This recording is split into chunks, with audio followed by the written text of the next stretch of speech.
هیچ کس استرس مردها رو نمی‌بینه. از نگرانی هاشون و ناراحتی هاشون نمیپرسه. از نگرانی هایی که پشت چهره هاشون قایم میکنن. همیشه ازشون انتظار داریم محکم باشن، امنیت رو برقرار کنن، همه چیز رو تحت کنترل بگیرن. چقدر این جملات کلیدی رو شنیدیم که مرد باید. اما من میفهمم خیلی سخته وقتی هیچ کس ازت نپرسه خوبی؟ خسته ای؟ میخوای حرف بزنی؟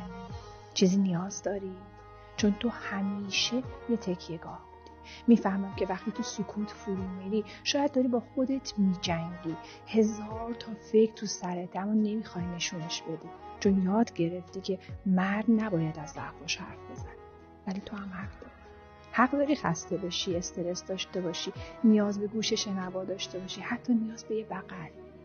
خانمای عزیز، اگه مردی رو تو زندگیتون دارید که دوستش دارید، بهش نشون بدید لازم نیست همیشه قوی باشه.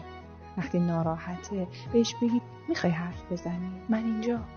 وقتی کم حرفه تو خودش فرو رفته بهش بگید لازم نیست همیشه قوی باشی. من اینجا.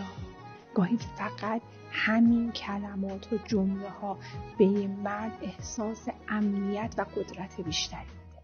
هیچ کس